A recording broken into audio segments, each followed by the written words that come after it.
महाराष्ट्र राज्यामध्ये आगामी नगर परिषद नगरपंचायत या अनुषंगाने इलेक्शनचा कार्यक्रम जाहीर झालेला आहे। त्या अनुषंगाने आदर्श आचारसंहिता ही लागू झालेली आहे। आचारसंहितेमध्ये राजकीय पक्ष, राजकीय उमेदवार जे निवडणुकीला उभे राहतात, सर्वसामान्य नागरिक यांनी कशा पद्धतीने वर्तन करावं, कशा पद्धतीने एक नियमाने त्यांनी त्यांचं स्वतःचं काम करावं आणि निवडणूक प्रक्रियेत भाग घ्यावा ह्याच्याबद्दल काही सूचना असतात। त्यामध्ये मेनली कायदा सुव्यवस्थेच्या अनुषंगाने, पोलिसांच्या अनुषंगाने जर म्हणलं तर कुठल्याही प्रकारचं नागरिकांना प्रलोभन देणे, आमिष दाखवणे, कुठल्याही प्रकारची दहशत किंवा आपण त्याला धाकदपटशा निर्माण करणे अशा गोष्टी कुठल्याही करू नये।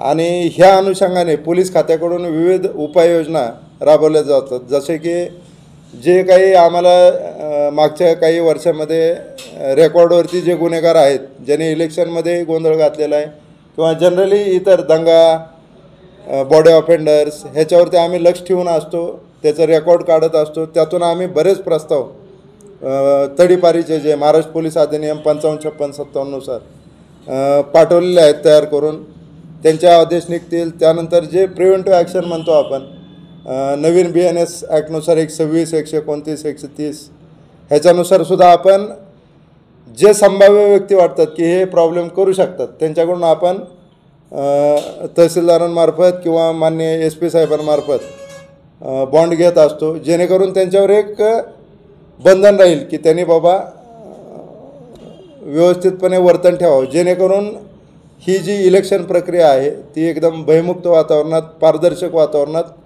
पार पडावी। कुठलेही आमिष, कुठलेही धाकदपटशा, दहशत, प्रलोभनं ह्यांना वगळून चांगल्या पद्धतीने पारदर्शकपणे निवडणूक पार पाडावी ह्यासाठी पोलीस प्रशासन आम्ही सज्ज आहे। ह्या अनुषंगाने आम्ही SST, FST जे पथकं आहेत, फिरती पथकं, स्टॅटिक पथकं, ज्याच्यामध्ये आम्ही चेकिंग केलं जातं, ह्याच्याही नेमणुका झालेल्या आहेत।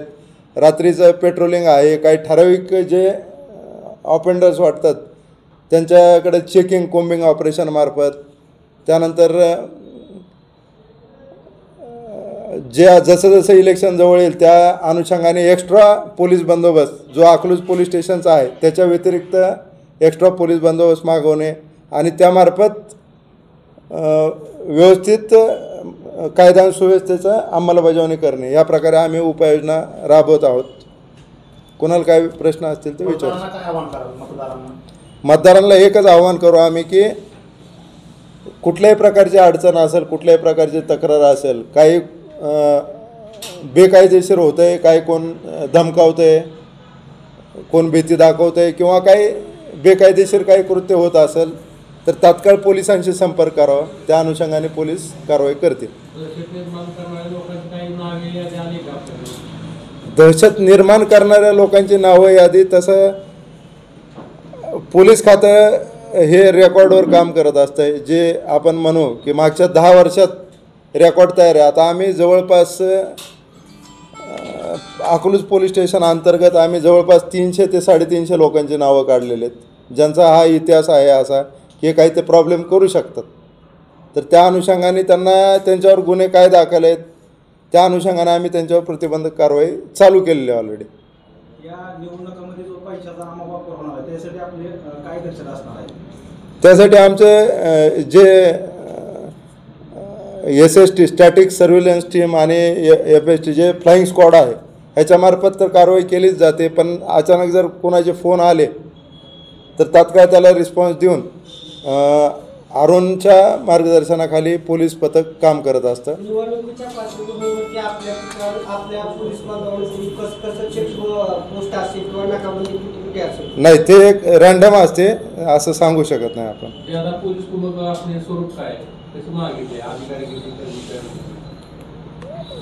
पोलीस कुमक जे आहे, आपण अख्ख्या महाराष्ट्रामध्ये इलेक्शन आहे, आता ॲक्च्युअल ज्या पद्धतीने सगळीकडेच इलेक्शन असल्यामुळं बंदोबस्त कसा मिळतो त्या अनुषंगाने पण आमची तर मागणी जे राईट कंट्रोल टीम आहे, RCP SRPF उपलब्ध असेल तर SRPFची मागणी आणि पोलीस मुख्यालयातून एक्स्ट्रा पोलीस मनुष्यबळ अधिकारी आणि आपण अकलूज डिव्हिजनमध्ये Natepute police station, Malshiras police station, Velapur police station इकडं नगरपालिकेचे इलेक्शन नाहीत तर ते आपण मनुष्यबळ वापरणार आहे.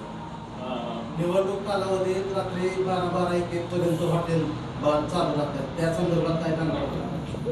त्या संदर्भात एक GR आलेला आहे शासनाचा, जे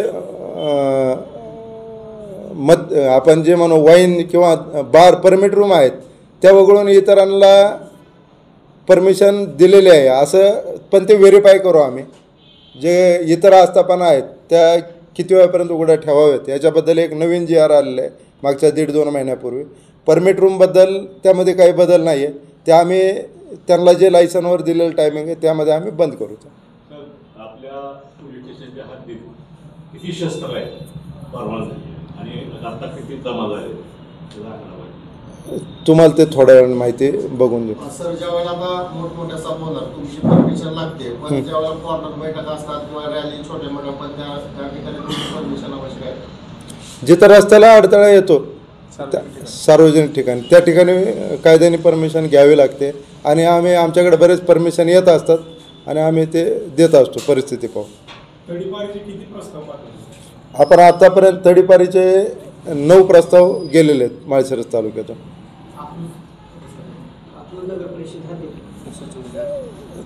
त्याचे आता एक्झॅक्ट नाही आकडा सांगता येणार, पण जवळपास एक सोमवारपर्यंत 25च्या आसपास गेले होते. कोम्बिंगमध्ये आम्ही ॲक्च्युली 3 दिवस कोम्बिंग ऑपरेशन राबवले. PI उबाळे आणि त्यांचे टीम यांनी, प्लस LCB पण त्यांच्यासोबत होती. आणि आता इथून पुढे इलेक्शन पार पडेपर्यंत हे अचानकपणे कुठं नाकाबंदी होईल, कुठं कोम्बिंग होईल, सर्चेस होतील, जशी माहिती मिळेल त्याप्रमाणे कारवाई होईल.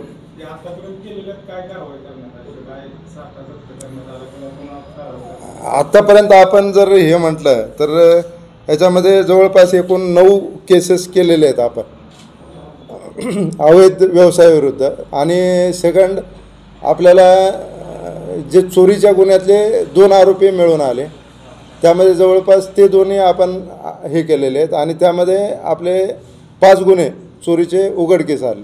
ह्याच्यातून आपण एक संदेश देण्याचा प्रयत्न करतो की बाबा आमचं मेन टार्गेट त्यावेळेस काही अवैध शस्त्र वगैरे कोण बाळगतं आहे का किंवा अवैधरित्या कोण कॅश बाळगतं आहे ह्याच्या अनुषंगाने आम्ही ते कोम्बिंग होतं, पण त्यात आम्हाला ह्या पद्धतीची आमची कारवाई झाली.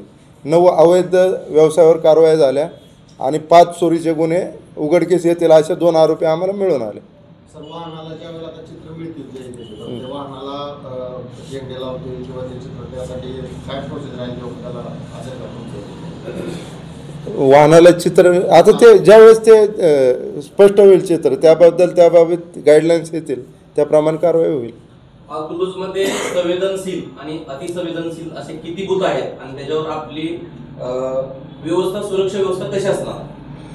आता हे जे आहे संवेदनशील, अतिसंवेदनशील असं जर म्हटलं तर तो क्रायटेरिया वरून येतो, आपण आपल्या इकडून पाठवतो. आपण तसं तर काय संवेदनशील बूथ म्हणून आपण एक फिगर हे केलेली आहे सर, सॉर्ट आउट केलेली आहे. आपण 14 बूथ आपण संवेदनशील, पण ते फायनली आहे ना वरतूनच सँक्शन होतं त्यांच्या क्रायटेरियामध्ये बसल्यानंतर. आणि संवेदनशील अतिसंवेदनशीलला इलेक्शन कमिशनकडून गाईडलाईन्स येतात की इथं आता विधानसभा लोकसभेला जनरली पॅरामिलिटरीचं एक सेक्शन लावा अशा पद्धतीत तरतूद असते. आता स्थानिक स्वराज्य संस्थेला ज्या पद्धतीने गाईडलाईन्स येतील त्या पद्धतीने मग त्याला आपण म्हणतो इलेक्शन कमिशनकडून स्केल काय प्राप्त झालं, एका बूथवर किती लोक लावावेत, संवेदनशीलला किती, अतिसंवेदनशीलला किती, जे काही स्केल असेल इलेक्शन कमिशनकडून त्या पद्धतीनेच लावण्यात येईल. रूट मार्च काढणार आपण. मतदारांना मुक्तपणे भीतीयुक्त मतदान करण्यासाठी आपल्या प्रशासनामार्फत काय आव्हान असणार? पोलीस प्रशासनामार्फत एकच आव्हान आहे, जे आचारसंहितेचा मुख्य उद्देशच आहे की कुठल्याही आमिषाला बळी न पडता, कुठल्याही दहशतीमध्ये न वावरता किंवा कुठल्याही प्रलोभनाला बळी न पडता तुम्ही मतदारांनी मतदानाचा हक्क बजावा आणि त्यामध्ये त्यांना जे त्यांच्या मनात जे असेल त्याप्रमाणे त्याने लोकांना निवडून द्यावं. तर पोलीस प्रशासनामार्फत हेच आव्हान आहे की जर असं काही निदर्शनास येत असेल किंवा स्वतःच्या बाबतीत मतदाराच्या बाबतीत घडत असेल तर त्यांनी तात्काळ पोलिसांशी संपर्क करावा. आम्ही त्याचं नाव जर त्याला जास्त त्याची इच्छा असेल तर त्याचं नावसुद्धा आम्ही गोपनीय ठेवू. मतदान केंद्रावर सीसीटीव्ही आणि वेबकास्टचे किती ठिकाणी असेल? ते आरोनचे डिसिजन असतील. ठीक आहे.